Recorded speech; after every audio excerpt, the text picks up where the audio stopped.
बिस्मिल्लाहिर्रहमानिर्रहीम। अस्सलाम वालेकुम वरहमतुल्लाहि वबरकातुहू स्टूडेंट्स, आज का हमारा टॉपिक है steps in algorithm to solve computational problems. Computational problems हमने पढ़ लिया, एल्गोरिदम्स के बारे में पढ़ लिया। अब हम स्टेप्स पढ़ने लगे हैं कि किस तरह से कंप्यूटेशनल प्रॉब्लम्स को सॉल्व करते हैं एल्गोरिदम में। ठीक है, तो ये तो हमें पता ही है कि एल्गोरिदम की डेफिनेशन में ही शामिल है कि जो होता है स्टेप बाय स्टेप सोल्यूशन, वो एल्गोरिदम होता है। ठीक है, प्रोसीजर ऐसा प्रोसीजर जिसमें स्टेप बाय स्टेप हम लेके चलते होते हैं। ठीक है, पहले एक स्टेप, फिर दूसरा, फिर तीसरा। तो इसमें भी वही चीज़ हम देखेंगे। Core concepts of computational thinking, these core concepts collectively help in designing system and solving problems efficiently and effectively in various fields में, डिफरेंट फील्ड्स में जो है वो एफिशिएंटली और इफ़ेक्टिवली कैसे प्रॉब्लम्स को सॉल्व करना है, सिस्टम डिज़ाइन कैसे करना है, उसमें ये हेल्प आपको करता है। ठीक है, कंप्यूटेशनल थिंकिंग जो है वो हेल्प करती है। Decomposition, the problem that need solution could be a complex problem. ज़ाहिर सी बात है, जो प्रॉब्लम आपके पास आ रही है, जिस प्रॉब्लम का आपको सोल्यूशन चाहिए, वो प्रॉब्लम जो है वो कॉम्प्लेक्स भी हो सकती है, लार्ज भी हो सकती है, बड़ी प्रॉब्लम भी हो सकती है। तो उसको हम क्या करेंगे, उसको एक ही प्रॉब्लम के तौर पे जो है वो, अगर बड़ी प्रॉब्लम है या कॉम्प्लेक्स प्रॉब्लम है, तो इकट्ठे ही हम सॉल्व नहीं कर सकते। ठीक है, मुश्किल होगी। डेली लाइफ में भी हम डिफरेंट काम ऐसे ही करते हैं कि इकट्ठा जो है वो करना हमारे लिए मुश्किल हो जाता है। तो हम डिकम्पोज कर देते हैं, छोटे छोटे पार्ट्स में डिवाइड कर देते हैं कि पहले ये काम करेंगे, फिर ये बनाएंगे। फॉर एग्जांपल कोई कुकिंग की भी बात कर लो, तो पहले हम एक रेसिपी बना लेते हैं, फिर दूसरा बनाते हैं, फिर उसको कंबाइन करते हैं। ठीक है, तो इसमें भी यही चीज़ है कि इकट्ठा करने की बजाय हम छोटे छोटे पार्ट्स में डिवाइड कर लेते हैं, फिर वो काम जो है वो करते हैं हम। तो उस तरह से जो है वो काम आसान भी हो जाता है और इजीली हम कर भी पाते हैं। ठीक है, कॉम्प्लेक्स प्रॉब्लम भी इजी हो जाती है, लार्ज प्रॉब्लम भी जो है वो इजीली उसको हम सॉल्व कर लेते हैं। ठीक है, तो यहाँ पे भी यही चीज़ है कि जो बड़ी प्रॉब्लम या कम्प्लेक्स प्रॉब्लम होगी, उसको छोटे छोटे पार्ट्स में ब्रेक डाउन करेंगे, सब पार्ट्स बनाएंगे, सब प्रॉब्लम बनाएंगे, उसकी जो होंगे सब प्रॉब्लम्स, उनको फिर हम सॉल्व करने की कोशिश करेंगे वन बाय वन। जब हम उन छोटे छोटे जो प्रॉब्लम्स हैं, सब प्रॉब्लम्स हैं, उनको सॉल्व करने की कोशिश करेंगे, तो हम ईजिली सॉल्व कर पाएंगे। ठीक है, therefore in decomposition the complex problems are broken down into sub problems, and these sub problems are solved at one at a time। एक वक्त में एक को हम सॉल्व करेंगे, फिर दूसरा करेंगे, फिर तीसरा करेंगे। इस तरह से by this process it becomes understandable and simple. इस तरह से ये प्रॉब्लम जो है वो अंडरस्टैंडेबल भी हो जाती है और सिंपल भी हो जाती है, और हमें सॉल्व करने में भी आसानी होती है। पैटर्न रिकॉग्निशन है नेक्स्ट आपके पास, जो डिफरेंट प्रॉब्लम्स डेली लाइफ में हम सॉल्व करते हैं, but when we analyze many problems have same pattern. अगर हमें पता चल जाता है कि सेम पैटर्न सही होगा, तो फिर हमारे लिए आसानी हो जाती है कि हमने पहले वो काम किया हुआ होता है, तो उसी पैटर्न से उस जैसा प्रॉब्लम अगर सोल्यूशन के लिए हमें करना है, तो माइनर सी उसमें सिमिलैरिटीज़ एंड डिफरेंसेस होती हैं, तो हम वो आसानी से कर लेते हैं। फिर उसका जो सोल्यूशन बनता है वो हम जनरल सोल्यूशन बनाते हैं। बार बार वही बात आ रही है, identification of these similarities and differences in data और problems helps you to make a general solution. फिर ये जो सिमिलैरिटीज माइनर से डिफरेंसेस होता है, फॉर एग्जांपल अगर हमने area of any shape find करना है, तो उसमें हमें क्या चाहिए होगा, स्टेप्स क्या होंगे। अगर फ्लो चार्ट बनाना है फॉर एग्जांपल, तो हमें जो कि आपने 9th क्लास में पढ़ा हुआ भी है, स्टार्ट का सिंबल चाहिए। ठीक है, उसके बाद इनपुट चाहिए, जो भी हमें इनपुट करवानी है शेप के अकॉर्डिंग। उसके बाद हमें प्रोसेस का सिंबल चाहिए, आउटपुट सिंबल चाहिए और एंड चाहिए। ठीक है, यही तीन इन जनरल हमारे पास बनेगा। अब जो माइनर से डिफरेंसेस सिमिलैरिटीज़ में यही आ जाएगा। माइनर से डिफरेंसेस की बात करें, तो डिफरेंसेस में इनपुट में हमारे पास डिफरेंस होगा कि अगर हमने रेक्टेंगल का फाइंड करना है, तो लेंथ और विड्थ चाहिए होगी। अगर हमें स्क्वायर फाइंड करना है, तो जस्ट लेंथ चाहिए होगा। अगर हमें सर्कल का फाइंड करना है एरिया, तो हमें रेडियस चाहिए होगा। और वहाँ से माइनर से फार्मूलाज में चेंजिंग होगी, डिफरेंसेस जो होंगे वो उसमें फार्मूलाज का जो है वो डिफरेंस होगा। तो जनरल सोल्यूशन हमने एक बना लिया, इसमें जो प्रोसेस था उसके अंदर हमने जनरल सोल्यूशन बनाने के ये स्टेप्स होंगे। ठीक है। एब्स्ट्रैक्शन में क्या होता है कि हम इंपॉर्टेंट इन्फॉर्मेशन जो है वो उसी पर फोकस करते हैं, और जो अनइम्पॉर्टेंट अननेसेसरी इन्फॉर्मेशन होती है, इररेलेवेंट इन्फॉर्मेशन होती है, जो कि हमारे काम की नहीं होती है, जो एक्स्ट्रा चीज़ें एक्स्ट्रा बातें होती हैं, वो हम इग्नोर कर देते हैं। और एब्स्ट्रैक्शन जो है वो हेल्प करती है आपकी कम्प्लेक्सिटी को रिमूव करने में, रिड्यूस करने में, और इसके अलावा आपकी जो सोल्यूशन जो आपने फाइंड आउट करना है, डेवलप करना है, क्रिएट करना है, उसको ईजी बनाती है। ठीक है। फिर आप जाहिर सी बात है, आपके पास जब एक्स्ट्रा इन्फॉर्मेशन नहीं है, जस्ट इंपॉर्टेंट इन्फॉर्मेशन जो आपके सोल्यूशन का हिस्सा है, जो आपको सोल्यूशन में हेल्प करने वाला है, जस्ट वही आपके पास होगा, तो आप इजीली सोल्यूशन फाइंड कर सकेंगे। ठीक है। तो नेक्स्ट आपके पास जो आ जाता है वो है एल्गोरिदम्स। एल्गोरिदम्स में क्या आता है? Algorithms are the steps step by step solution of the problem. ये तो डेफिनेशन है, हम कई बार पढ़ चुके हैं। Each step define some rule to follow that can solve the problem. जो कि प्रॉब्लम को सॉल्व करने में हेल्प करेगी। हर स्टेप जो है वो ये डिफाइन करेगा, कुछ रूल्स डिफाइन करेगा। तो for automation and efficiency of a system, algorithms are considered essential part of problem solving. Problem solving का इसेंशियल इंपॉर्टेंट पार्ट जो है वो आपके पास क्या होता है कि हमने एल्गोरिदम्स बनाना होता है। एफिशिएंट और ऑटोमेशन के लिए हमने एल्गोरिदम डिज़ाइन करना होता है। ठीक है। तो ये आपके पास एल्गोरिदम में आ जाता है। एब्स्ट्रैक्शन का जनरल हम पढ़ ही चुके हैं कि इसमें जो है वो अननेसेसरी इंफॉर्मेशन जो है वो रिमूव कर दी जाती है। ठीक है। तो while solving problems, especially complex problems, the concentration should be on core idea और unnecessary components should not be given more attention। यानी कि जो unnecessary part है, उस component है, जो information है, उस पर ज़्यादा attention नहीं देनी, बल्कि concentrate किस पे करना है, focus किस पे करना है, जो main idea है, जो main बात कही गई है। ठीक है। problem को solve करते हुए। तो by doing this we are making our problem simple to solve and easy to understand. वही सेम बात है जो बार बार रिपीट की जा रही है। ठीक है। तो उसके बाद आपके पास आ जाता है जी मैप्स। तो मैप्स में क्या होता है? For example when we are using map application, different आपके पास अब एग्जांपल से समझाया जा रहा है कि मैप है फॉर एग्जांपल आपके पास, जिसमें कि आप मैप एप्लीकेशन यूज़ कर रहे हो to reach to some destination. तो हम जस्ट व्यू करेंगे एब्स्ट्रैक्टली मैप पे, फोकस करेंगे रोड्स पे। ठीक है। Landmarks and eliminate the minor details. Minor details उसमें मतलब स्पेसिफिक प्लांट्स कौन कौन से हैं, ट्रीज़ क्या हैं, हाउसेस कौन कौन से हैं। ठीक है। दरम्यान में क्या क्या चीज़ें आ रही हैं उस पर फोकस नहीं करेंगे, या साइड पे कौन कौन सी, और दूसरी डायरेक्शन मतलब हमारी जो डेस्टिनेशन की तरफ जो रोड जा रही है उससे हट के दूसरी रोड्स की तरफ हम फोकस नहीं करेंगे। ठीक है। तो जो हमारी रोड है उसमें मेन मेन पार्ट्स क्या हैं, मेन मेन फोकस हम करेंगे। एक जो फेमस क्या कहते हैं शॉप्स वगैरह, या कोई भी चीज़ ऐसी है, फेमस इंस्टीट्यूट है या कुछ भी, तो उस पर हम फोकस करेंगे ताकि हमें हेल्प मिले। ठीक है। तो इस यही बात है कि इंपॉर्टेंट इन्फॉर्मेशन जो होगी उसी पे हम फोकस करेंगे, और इररेलेवेंट जो माइनर डिटेल्स हैं, एक्स्ट्रा डिटेल्स हैं, उस पर हम फोकस नहीं करेंगे। Symbol, we being a smartphone user consider the icons as applications and does not care about the complex code। हम symbols जो यूज़ कर रहे होते हैं जब स्मार्टफोन यूज़ करते हैं तो उसमें आइकन्स बने हुए होते हैं। ठीक है। एप्लीकेशन के, तो हम ये नहीं ध्यान में रखते कि इसके जो ये जो आइकन बना हुआ है, या ये जो एप्लीकेशन है, इसके पीछे क्या कोडिंग होगी, इसके पीछे क्या जो है वो किस तरह से इसको बनाया गया होगा, या क्या प्रोसेस होगा, इस पर हमने कोई नहीं करनी होती। हमें जो मतलब होता है वो इस एप्लीकेशन की वर्किंग पे। ठीक है। That are use to build these application. हम जस्ट इससे काम जो लेना चाहते हैं वही लेते होते हैं अपना प्रॉब्लम या सोल्यूशन निकालने के लिए, प्रॉब्लम सॉल्व करने के लिए। नेक्स्ट आपके पास मॉडल्स हैं, जिसमें कि for example when we plan to construct a house हम कंस्ट्रक्ट करना चाहते हैं, तो आर्किटेक्चर मॉडल्स कंसीडर करते हैं that represent simple depiction of the structure. By doing this we can easily communicate design without going into the little details. मतलब बाकी details की तरफ नहीं जाते। जब हमने हाउस कंस्ट्रक्ट करना है तो उसके मॉडल, उसका आर्किटेक्चर किस तरह का होना चाहिए, हम उसी पे फोकस करते हैं।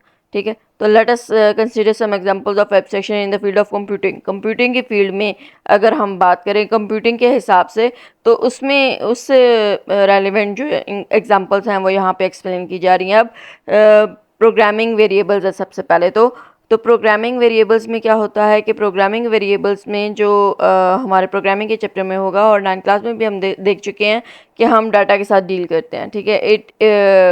is abstractly represented by using different variables rather than working with constants. हम जो है इन जनरल जो सोल्यूशन बनाते हैं, जेनेरिक सोल्यूशन बनाते हैं, हम कॉन्स्टेंट्स पे फोकस नहीं करते बल्कि हम वेरिएबल्स पे कंसंट्रेट करते हैं, वेरिएबल्स पे फोकस करते हैं, वेरिएबल्स को यूज़ करते हैं, ठीक है, डाटा को जो है वो सेव करने के लिए. वर्किंग विद कॉन्स्टेंट्स वो use variables that make our solution general and easier, ठीक है, ताकि हमारा जो सोल्यूशन हो वो जनरल बने, इजी बने. कॉन्स्टेंट्स पे हमारा फोकस नहीं होता. समझने के लिए, स्टूडेंट्स को समझाने के लिए हम वेरी जो कॉन्स्टेंट्स है एग्जांपल के तौर पे ले सकते हैं, लेकिन प्रोग्रामिंग करते हुए, प्रोग्राम्स बनाते हुए हम वेरिएबल्स पे फोकस कर रहे होते हैं. तो नेक्स्ट आपके पास फंक्शंस हैं. तो जो फंक्शंस प्रोग्रामर बना रहा होता है, तो to making programming job easier we are given many built in functions. बहुत से बिल्ट इन फंक्शंस जो है वो दिए जाते हैं. बिल्ट इन फंक्शंस कौन से होते हैं? जो 9th क्लास में आप को मैंने बताया भी था. एक बिल्ट इन फंक्शंस होते हैं, दूसरे आपके पास यूज़र डिफाइंड फंक्शंस होते हैं. जो बिल्ट इन फंक्शंस होते हैं वो पहले से डिफाइन होता है, उनको फंक्शन पहले से डिफाइन होता है, ठीक है. जैसे कि आपके पास हमने 9th क्लास में देखा था अलर्ट का फंक्शन था, वो बिल्ट इन फंक्शंस थे. और जो आपके पास आ जाता है ना मैसेज श्योर का जो हमने फंक्शन बनाया था, बिल का जो फंक्शन बनाया था वो हमने खुद बनाया था, ठीक है. उसमें फंक्शंस हमने खुद बताया था कि इसको ये काम करना है. तो वो जो था वो यूज़र डिफाइंड फंक्शन था. तो जो बहुत से बिल्ट इन फंक्शंस बनाए जाते हैं, these functions are identified using some names and programmer only call that function by their name.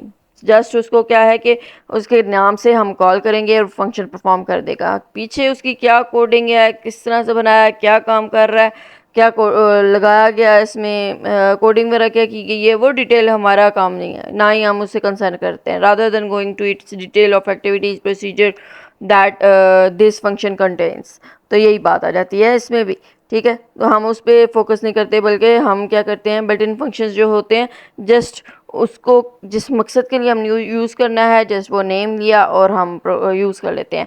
हमें बस इतनी इन्फॉर्मेशन होनी चाहिए कि ये फंक्शन जो बिल्ट इन फंक्शंस है वो किस मकसद के लिए हैं, ठीक है. उसकी डिटेल, उसकी कोडिंग और ये सारा कुछ हमें जानने की ज़रूरत नहीं होती है.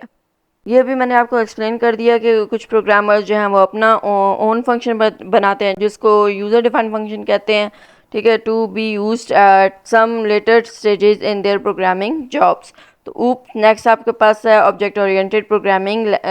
जो लैंग्वेजेस हैं उसके अंदर actual identities are represented with objects के साथ उसको रिप्रेजेंट किया जाता है. By doing this we conceal the complex details of their implementation. उसकी कम्प्लेक्स डिटेल की तरफ हमें जाना नहीं पड़ता. हम ऑब्जेक्ट्स के साथ जब डील कर रहे होते हैं तो ठीक है, उनकी एक्टिविटीज़ जस्ट फोकस करते हैं.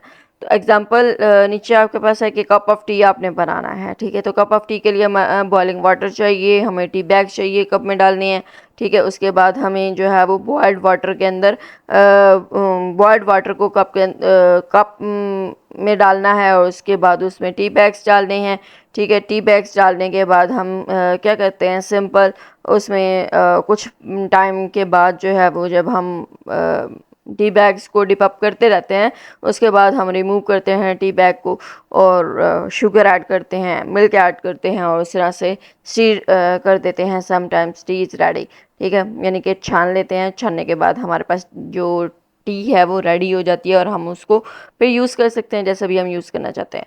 तो ये चीज़ है. जस्ट इसमें एक्स्ट्रा डिटेल में जाने की ज़रूरत नहीं है. क्या ऑप्शनल था कि ऐड शुगर और मिल्क, अगर आप चाहते हो तो ऐड कर लो, नहीं चाहते तो नहीं, सिंपल, ठीक है. तो ये था. अब जनरलाइज सोल्यूशन क्रिएट करने के लिए हमें क्या करना होता है, प्रॉब्लम कुड भी स्पेसिफिक होनी चाहिए problem, but best solution needs to be generic. लेकिन जो सोल्यूशन है वो जनरल होना चाहिए. प्रॉब्लम हमारा स्पेसिफिक है कि हमें किसी प्रॉब्लम का सोल्यूशन निकालना है, लेकिन सोल्यूशन हमारा जो है वो क्या होना चाहिए, जनरल होना चाहिए, ताकि इस तरह के कोई और प्रॉब्लम्स भी आ जाएं तो हम आसानी से, हमारे पास सोल्यूशन मौजूद हो, हम सॉल्व कर सकें. The specific solution could only handle that particular situation that is being faced at certain time. यानी कि पर्टिकुलर टाइम पे जो प्रॉब्लम आई थी उसी प्रॉब्लम उसी सिचुएशन को सॉल्व करने की एबिलिटी रखेगा अगर हम स्पेसिफिक सोल्यूशन बनाएंगे. थे अगर हम जेनरिक सोल्यूशन बना लेंगे, जनरल बना लेंगे, तो उस तरह के और भी अगर प्रॉब्लम्स आ जाते हैं तो उसको सॉल्व करने की एबिलिटी रखेगा, फिर हमें ज़्यादा मेहनत नहीं करनी पड़ेगी, ठीक है। However the general solution could be any time to handle similar problems. इस तरह के टाइम की भी बचत और मेहनत भी ज़्यादा हमें नहीं करनी पड़ेगी, बार बार नहीं करनी पड़ेगी मेहनत। हर बार जो है वो उससे रेलिवेंट सोल्यूशन मतलब फाइंड आउट अगर हमें करना है प्रॉब्लम का सोल्यूशन, तो हर बार हमें नहीं करना पड़ेगा। This way we can enhance efficiency, scalability and reusability of our solution. हमारे सोल्यूशन की इस तरह से रीयूजेबिलिटी भी इंक्रीज होती है, स्केलेबिलिटी भी इंक्रीज होती है और एफिशिएंसी भी बढ़ती है, ठीक है। तो होप सो इसका तो आपको पता ही है, जो कि कई बार हम डिस्कस कर चुके हैं। एफिशिएंट होता है, अच्छा होता है, बेहतर होता है, परफॉर्मेंस अच्छी देता है, स्केलेबिलिटी बढ़ाया जा सकता है, ठीक है। उसको और भी डिफरेंट प्रॉब्लम की सोल्यूशन के लिए यूज़ किया जा सकता है, रीयूजेबिलिटी हो जाएगा। Steps to create generalize solution, साथ में डायग्राम भी है जो कि आप देखते रहेंगे, ठीक है। इसमें identify the core problem, core problem को आइडेंटिफाई करने के लिए to understand the core problem firstly वही हमें क्या ज़रूरत होती है कि हमने प्रॉब्लम की स्पेसिफिक केसेस को अंडरस्टैंड करना होता है। जनरलाइज सोल्यूशन बनाने के लिए सबसे पहले तो आपको जो प्रॉब्लम है आपकी उसको आइडेंटिफाई करना है कि हमारा प्रॉब्लम क्या है, ठीक है। हमने उस जस्ट उस स्पेसिफिक प्रॉब्लम का को अंडरस्टैंड करना है, ठीक है। Among the specific cases of the problem identify the essential component that are common across different cases. उसके बाद हमने देखना है कि इंपॉर्टेंट उसमें कंपोनेंट्स कौन से हैं जो कि जनरल हो सकते हैं, जो कि डिफरेंट केसेस में सेम हो सकते हैं, कॉमन बातें हमने आइडेंटिफाई करनी है, ठीक है। कोर प्रॉब्लम आइडेंटिफाई किया और इसमें कॉमन जो चीज़ें हैं, कॉमन डिफरेंट केसेस के लिए कॉमन जो थिंग्स बातें हो सकती हैं वो हमने आइडेंटिफाई कर ली।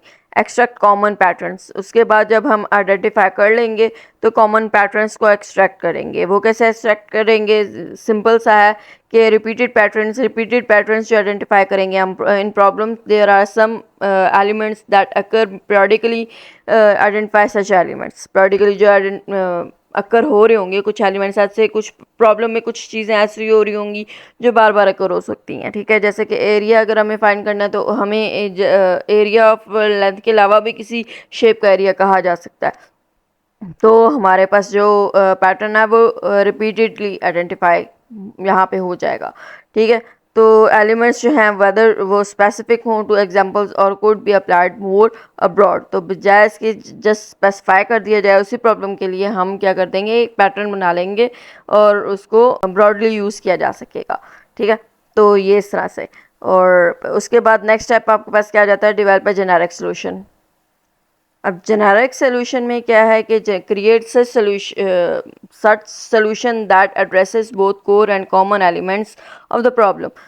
ऐसे हमने सोल्यूशन क्रिएट करना है जो कि दोनों कॉमन एलिमेंट्स को और इम्पॉर्टेंट एलिमेंट्स को प्रॉब्लम की दोनों को एड्रेस करता हो, ठीक है। हमने उस इस तरह का सोल्यूशन बनाना है। It is better to use variables instead of constants. उसके लिए क्या ज़रूरी है, उसके लिए ज़रूरी है कि हम वेरिएबल्स यूज़ करें, कॉन्स्टेंट्स के बजाय, स्पेसिफाई करने के बजाय हम इन जनरल यानी कि वेरिएबल्स यूज़ करें। वेरिएबल्स की वैल्यू जो है वो चेंज हो सकती है, ठीक है। अगर कांस्टेंट यूज़ करेंगे तो वो अनचेंजेबल मतलब चेंज नहीं हो पाएगा ना। तो वेरिएबल्स हम डिफरेंट यूजर डिफरेंट वेरिएबल्स के जो वैल्यूज़ हैं वो एंटर करवा सकते हैं, तो इसलिए वेरिएबल यूज़ करेंगे। This will help you testing various inputs और कंडीशन, डिफरेंट इनपुट्स और कंडीशंस पे फिर हम टेस्ट आसानी से कर सकेंगे। टेस्ट विद डिफरेंट सिनेरियोज, वही बात जो ऊपर उसने कही, डिफरेंट इनपुट से हम टेस्ट कर सकेंगे, तो वही चीज़ अप्लाई नीचे करनी है। सोल्यूशन हमने जो है वो वाइड रेंज ऑफ इनपुट्स दे के चेक करना है, टेस्ट करना है, जिससे हमें पता चलेगा कि हमारा सोल्यूशन जो है वो ठीक है या नहीं, डिफरेंट सिनेरियोज पे अप्लाई हो सकता है या नहीं, वैलिड है या नहीं, ठीक है। To ensure validity of the solution in different scenarios, if needed modify your solution based on test results. अगर ज़रूरत पड़ेगी तो हम इसको थोड़ा बहुत जो चेंज करना है, चेंजिंग करनी है, जेनेरिक मज़ीद जनरल बनाया जा सकता है तो उसको बनाएंगे इस टेस्टिंग के बाद, ठीक है। और अगर हमें लगता है कि परफेक्ट है, बेस्ट है हर इनपुट के लिहाज से, with respect to that solution, जो भी इनपुट हमें देनी चाहिए, ठीक है, तो उसके लिए अगर ये वैलिड है, आपको आंसर रिप्लाई जो है वो ठीक तरह से दे रहा है, किसी किस्म के भी अगर हम इसमें इनपुट डालते हैं तो, और अगर टेस्टिंग आपकी बेस्ट हो जाती है तो फिर आप कह देंगे कि सोल्यूशन आपका सही है, सिंपल।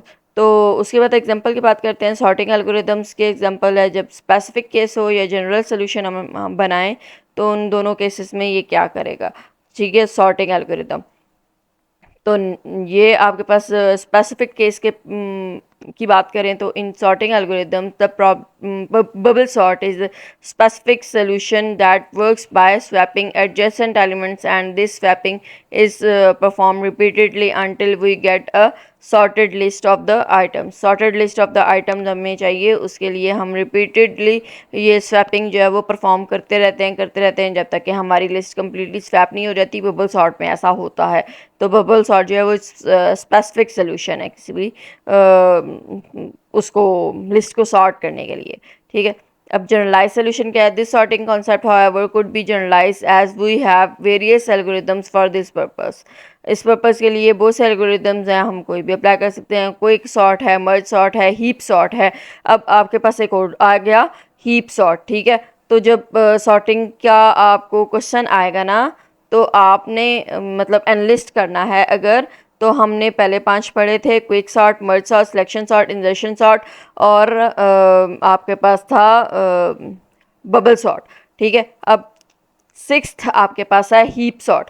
तो यहाँ पे आप एक क्वेश्चन जो है वो बना सकते हैं, उसका आंसर एनलिस्ट मतलब अगर करना है enlist sorting algorithms, insertion sort, bubble sort, selection sort, quick sort, heap sort and merge sort.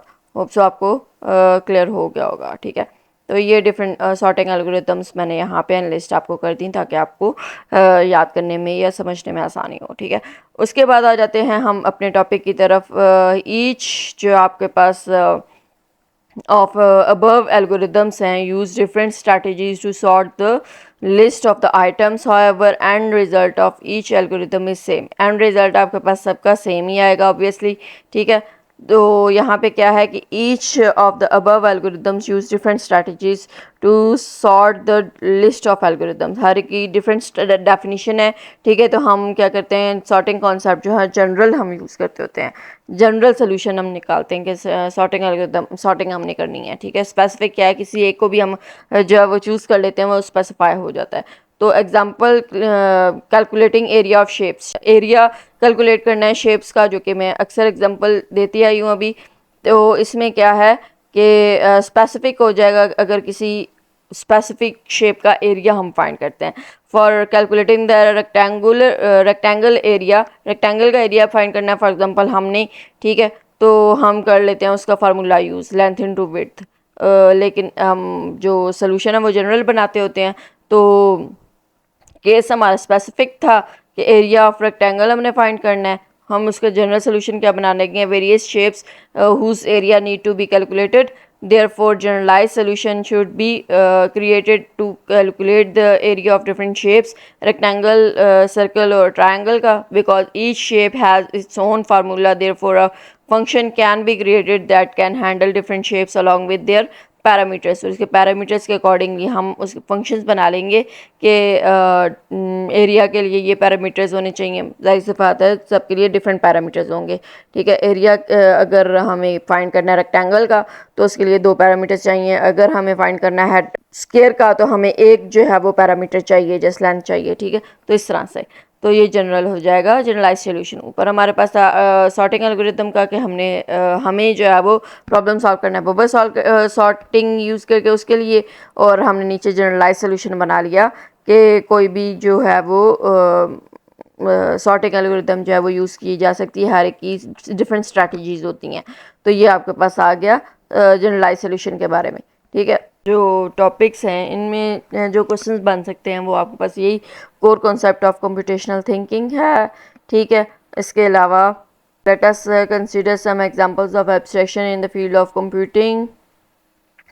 उसके बाद steps to create generalize solution, ये इंपॉर्टेंट है इसकी डायग्राम के साथ, ठीक है। तो ये आप कर देंगे, और उसके एग्जांपल्स जो नीचे थी वो भी आप लोगों आपको मतलब अच्छे से करनी होंगी, ठीक है। एग्जांपल्स से रिलेटेड मतलब ज़रूरी नहीं है ये जो 2 एग्जांपल दी थी वही दी जाएं, ये एग्जांपल मतलब इन जनरल कोई और भी एग्जांपल उठा के दी जा सकती है, ठीक है। जिसके लिए आपको कहा जाएगा स्पेसिफिक केस और जनरलाइज सोल्यूशन क्रिएट करें, तो वो आपको करने को कहा जा सकता है और आपको करना होगा, ठीक है, आज तक के लिए इतनी होप्स आपको क्लियर हो गया होगा सब कुछ। कोई भी कन्फ्यूजन किसी किस्म के भी हो, क्वेश्चन करें, कमेंट करें, और इंशाल्लाह जुलाई तक थर्ड चैप्टर स्टार्ट हो जाएगा।